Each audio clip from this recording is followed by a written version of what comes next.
A new program, a great program. The Moore Durante Show is coming to CBS. Tune in every Friday at 10 p.m. Eastern Wartime, beginning tomorrow night, for laughs with Jimmy Durante and Gary Moore, and music with Georgia Gibbs and Roy Bargy's orchestra over most of these same stations.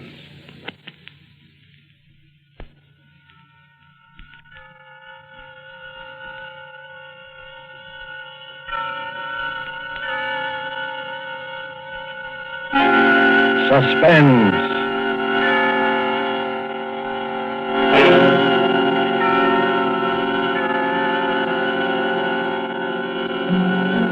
This is the Man in Black, here again to introduce Columbia's program, Suspense.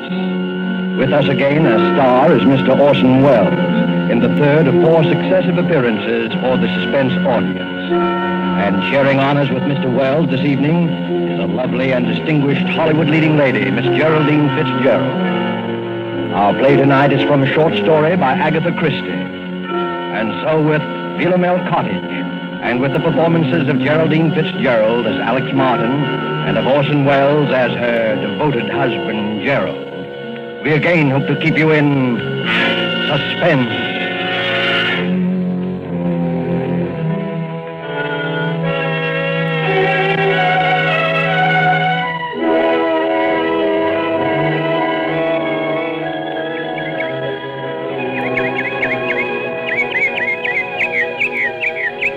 Philomel Cottage. What's that, Alex?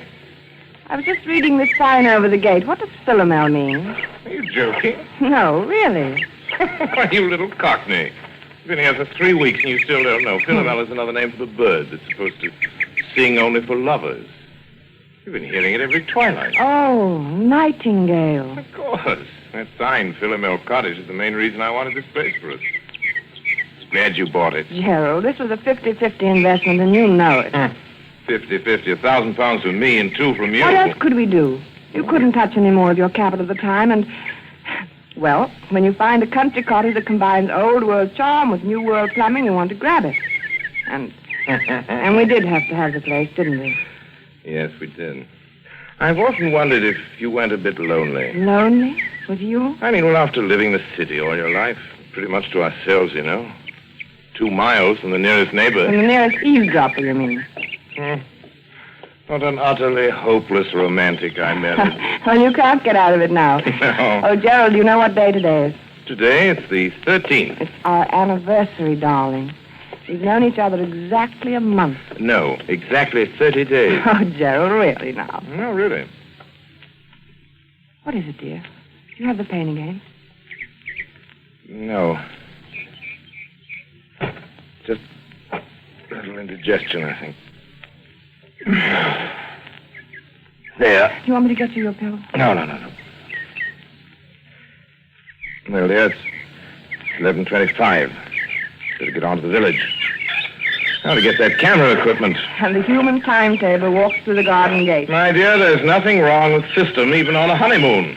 Sooner I go, sooner I get back. Oh, come on, Gerald. Forget your old photography. Why don't you stay and do some gardening? It'd be good for you. Better for old George. He gets paid for it. He's not due again till Saturday. The place will go to rack and ruin. Over my dead body. Goodbye, dear.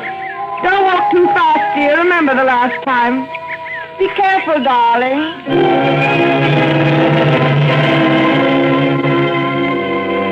Be careful. It had just slipped out. Be careful.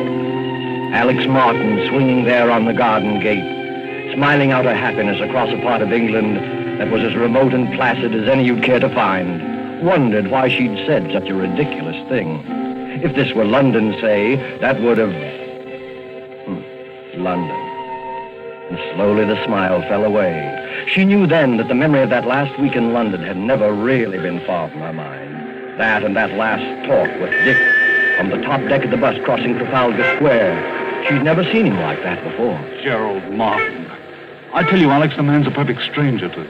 You know nothing about him. I know that I love him. How can you know in a week? You've only met him. It doesn't take everyone 7 years to find out you're in love with a girl. It's meant for me, isn't it?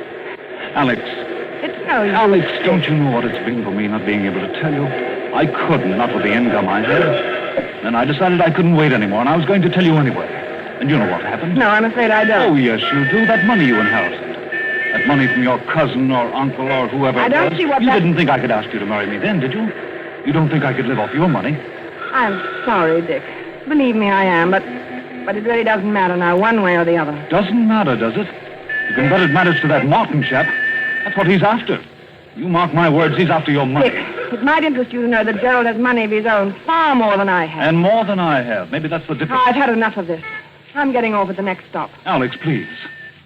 All right, but let me tell you something. If you think I'm going to let Gerald cut me out and not do anything about it, you're very much mistaken. I'll catch up with him, do you hear? I'll catch up with him if it's the last thing I do.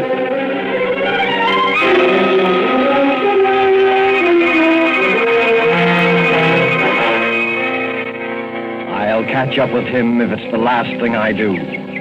To Alex, that threat of just 1 month ago was merely a heat-of-the-moment outburst of hurt pride. And yet as she leaned on the gate of Philomel Cottage, it kept echoing in her mind. What swept it away, what brought her back to the rustic idyllic happiness of her life with Gerald Martin, was the ring of the telephone inside the cottage. Who could be calling? Couldn't be Gerald. Gerald had hardly had time to get beyond the turn in the road. Except if something had happened to him. If he'd had another attack. Maybe one of the villagers was trying to call to say that he... Well, she hurried then, and her hand shook a trifle. Hello? Alex, this is Dick. What? Who did you say? Dick? Why, Alex, what's the matter with your voice? I wouldn't have known it. It's Dick. Dick Wonderford. Oh, well, where are you? At the Traveler's Arms. That is the right name, isn't it? Or aren't you acquainted with your village pub? You mean you're here? Yes, I'm on a holiday doing a bit of fishing. Any objection to my looking up you two good people this afternoon? Oh, no. No, you mustn't. Why, Alex. I beg your pardon. Of course, I won't bother you if you'd rather I didn't. I'm sorry, Dick. I only meant that we'd be away this afternoon. Won't you come this evening? Thanks very much, but I'll probably be away by then. Depends upon whether a pal of mine turns up or not. Goodbye, Alex. Goodbye, Dick, and I hope that... Best of luck.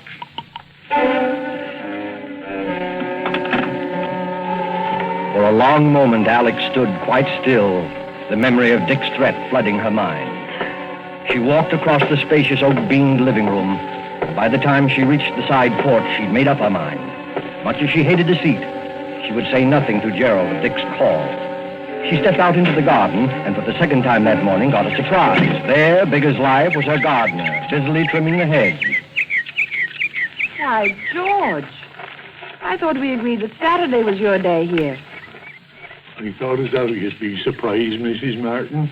There'll be a fair over the Squires on Saturday, and I says to myself, Mr. and Mrs. Martin, they won't take it amiss if I comes for once on a Wednesday instead of a Saturday. No, of course not, George. Then I thought, too, as I might as well see before he goes away so as to learn your wishes with the boarders. Before I go away... To London tomorrow. Me? Going to London tomorrow? Where did you hear that?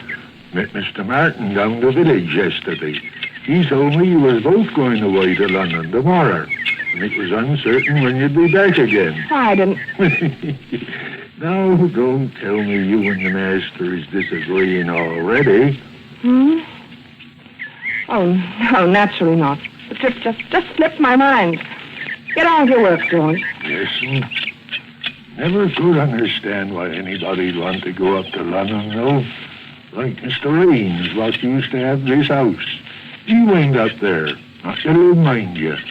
Yes, and after fixing up this place like he did, with taps all over everywhere, why, you're going to take a loss, I says to him when I sees the place up for sale. Ain't everyone as will have your fed for washing themselves in every room in this house, in a manner of speaking.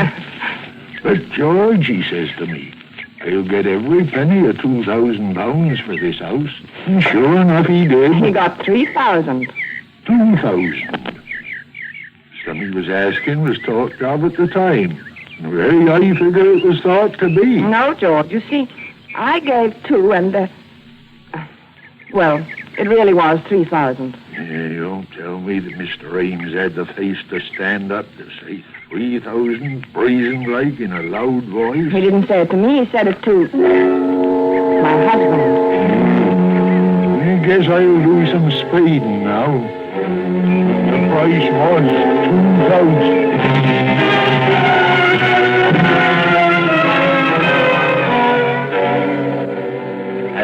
strolled on across the garden.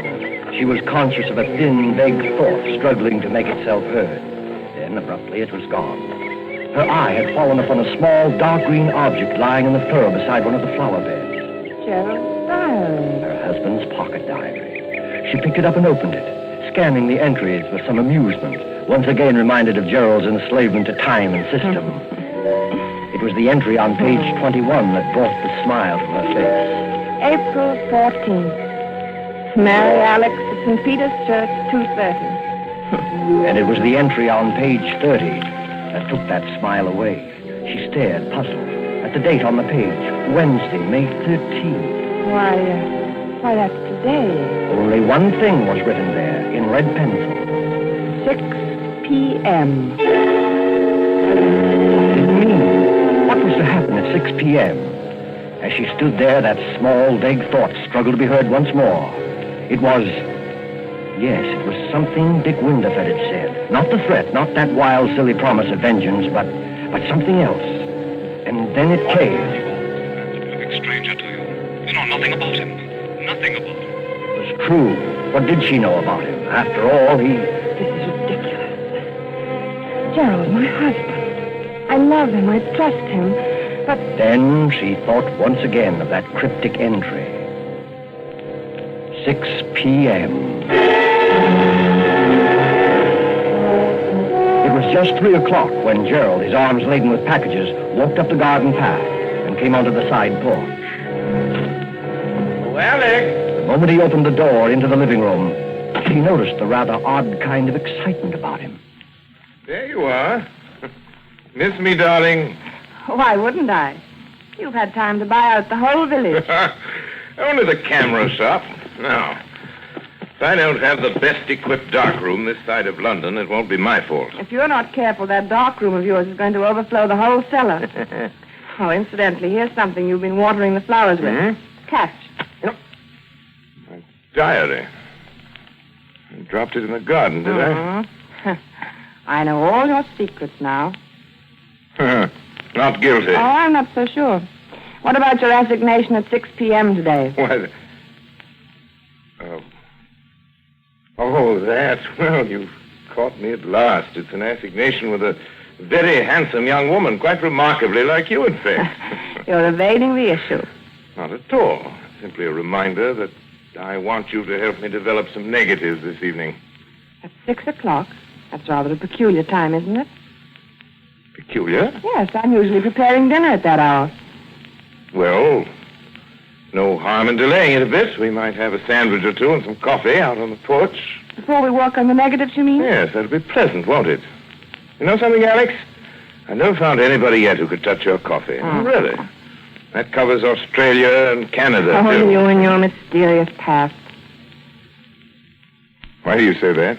No reason. Oh, Gerald, I do wish I did know more about you. Alex, you're serious. I know it's silly, but Darling. I've told you all about me, my boyhood in Sydney, my life in Canada. Yes? I see. You mean love affairs. You women are all alike. Well, but there must have been. There must have been other women. I mean, if only I...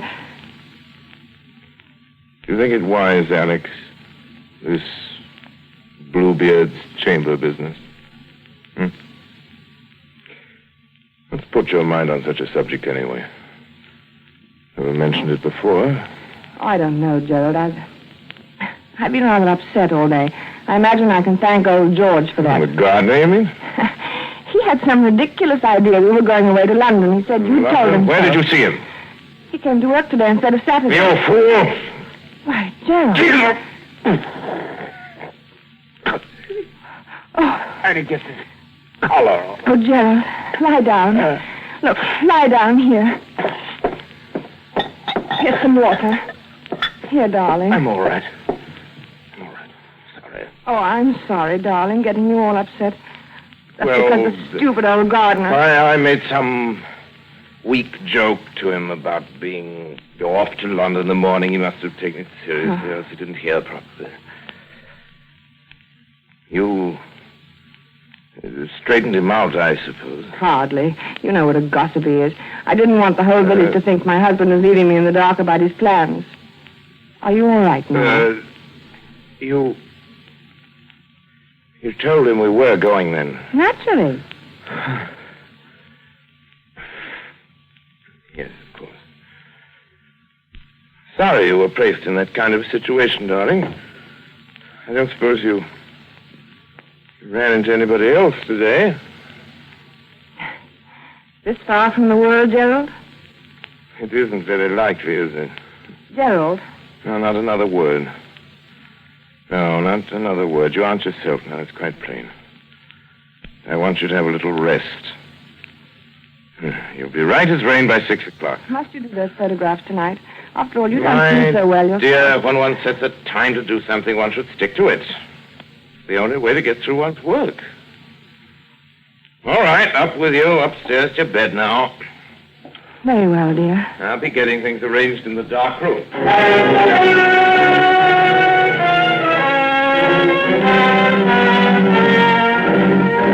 But for Alex, rest was more like a nightmare.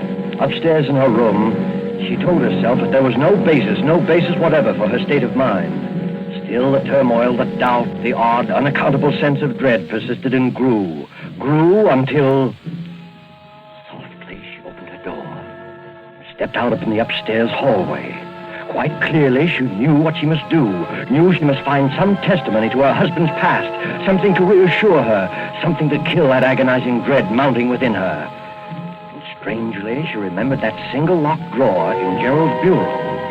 She tiptoed to the door at the head of the stairs, opened it, and entered her husband's room. The key, yes, the key. If only she could find the key that locked the drawer. But there was none in sight. She moved to the wardrobe, went through his coat pockets, and then there at her feet, there on the floor, she saw it. Swiftly, she stepped to the bureau, inserted the key, and it worked.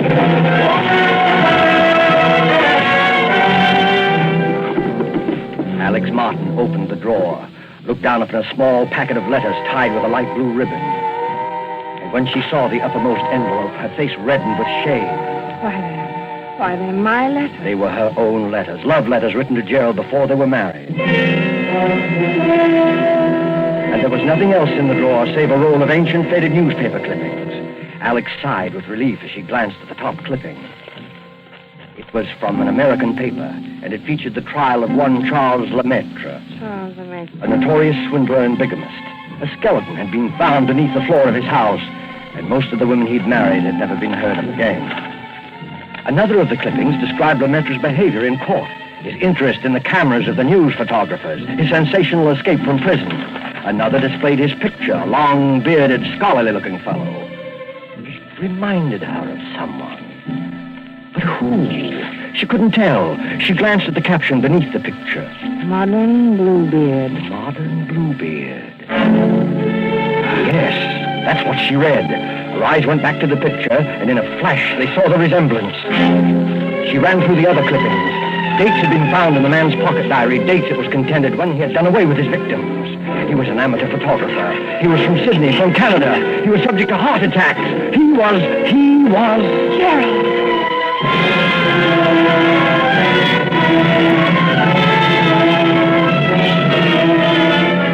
The room whirled around her. Dick had tried to warn her. Dick had been near her that morning. She turned him away. It was then that she noticed the sound. She turned toward the bright new pipe in the corner running up through the room. From below, near its base, something was striking that pipe, as though someone were... That was it. As though someone were digging. Lemaitre was preparing the dark room for the latest one of his victims. 6 o'clock. That was the date, 6 o'clock. Less than an hour from now. Suddenly, all the jigsaw pieces shot into place. The money paid for the house, her money only. The bond she'd entrusted for his keeping. And suddenly she heard no sound. The digging had stopped. She must escape from this house at once before he came up. The clippings, right back in the drawer. Don't lock it, don't bother, just get away. She rushed to the door, out to the hall, and stopped frozen.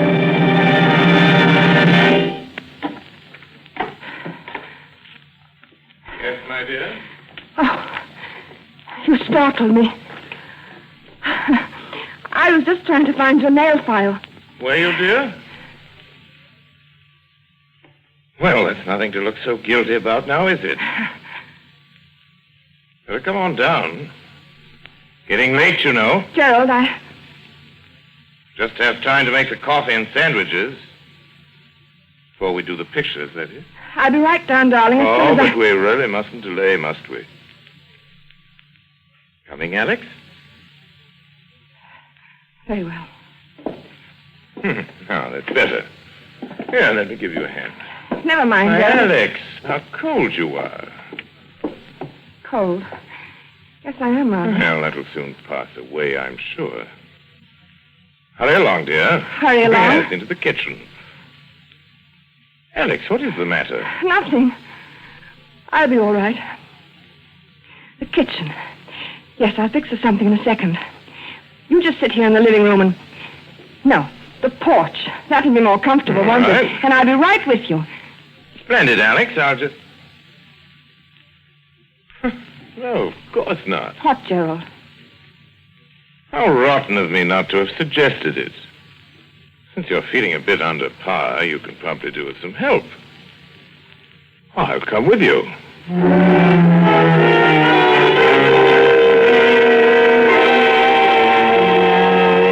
She knew then that some way, somehow, she must get word to Dick Winterford. The fact that he might be gone by now, the memory of him telling her so, she resolutely put out of her mind. There must be no more panic.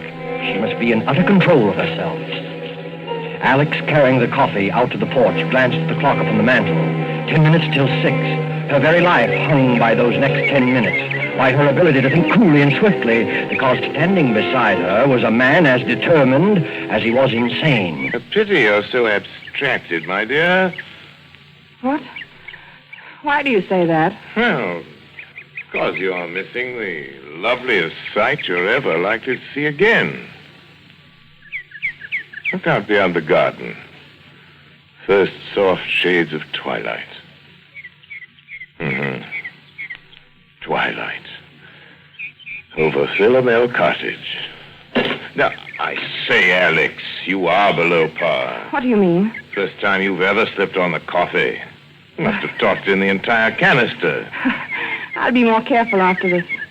Oh, dear. That Alex, reminds where are me. you going? Nothing to get excited about, Gerald. I forgot to order meat for tomorrow. I'm just going to phone the butcher. The butcher this time of evening? He generally stays late on Wednesdays. I'll be right back, darling. Don't shut the door, Alex. It keeps the insects out of the living room. You're not afraid I'm going to make love to the butcher, are you?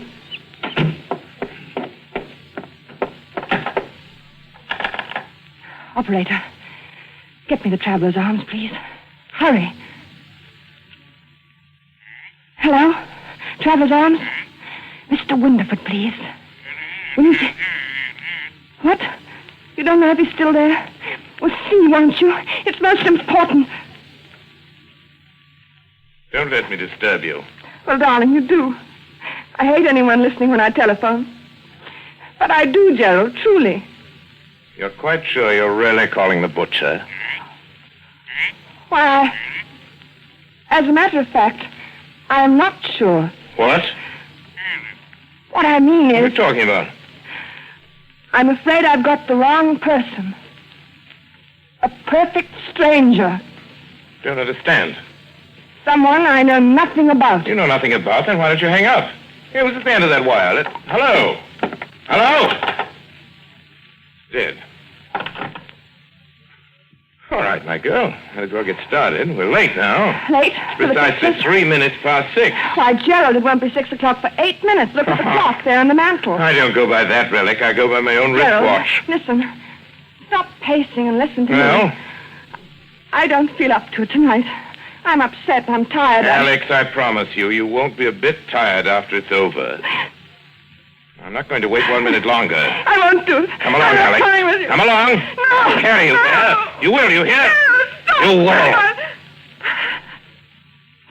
I've got something to tell you. Something to confess.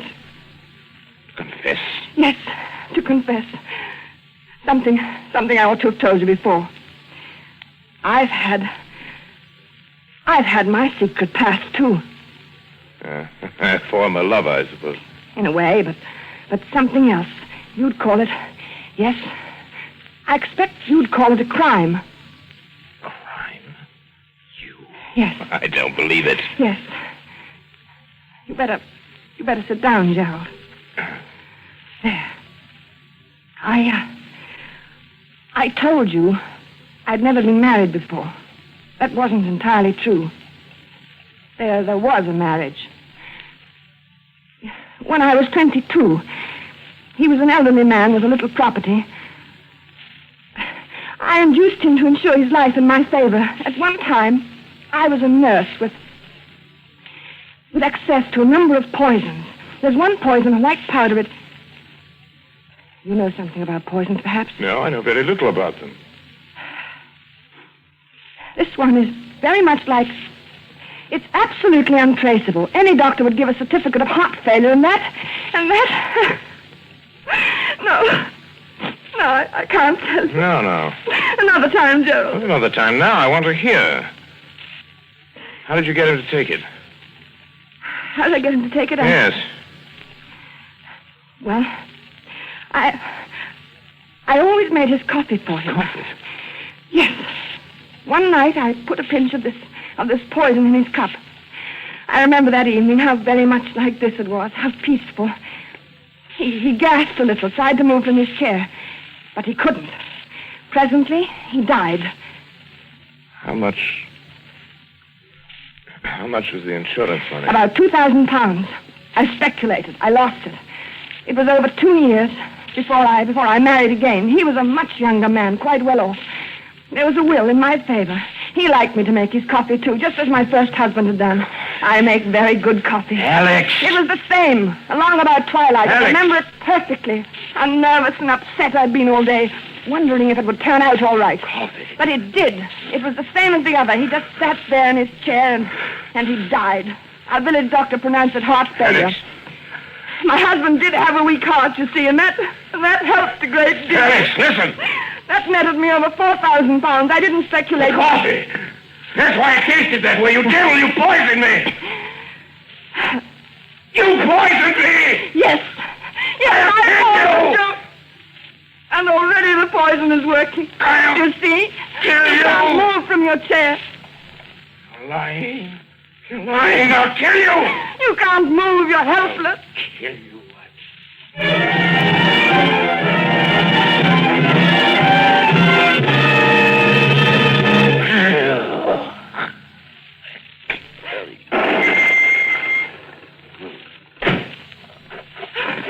Alex, how are you? Yeah. What have they done to you, Alex? Constable, go see what's been happening in that room. Right, sir? You came. You did hear me. Oh, you silly girl. You went to the trouble to call me up and talk about someone you knew nothing about. I certainly knew enough to come. Excuse me, sir. What did you find, Constable? A man sitting in a chair. Heart trouble, it looks like, sir. And Yes? well, sir, he's dead. Your husband, ma'am? You might say a perfect stranger.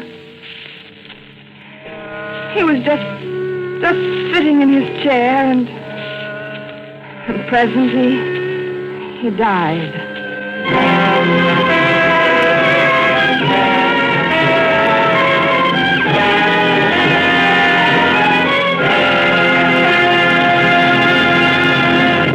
And so closes Philomel Cottage, Agatha Christie's story of love from a stranger, starring Geraldine Fitzgerald and Orson Welles. Tonight's tale of Suspense. This is your narrator, the man in black, who conveys to you Columbia's invitation to spend this half hour in suspense with us on October 19th, 1 week from Tuesday, when Orson Welles will again be our star. Our next broadcast in the series will be Tuesday, October 19th, at 10 o'clock Eastern Wartime, 7 o'clock Pacific Wartime. The producer of Suspense is William Spear, who tonight also directed the broadcast, and who, with Wilbur Hatch and Lucian Malowick, conductor and composer, and Harold Medford, the radio author, collaborated on tonight's Suspense.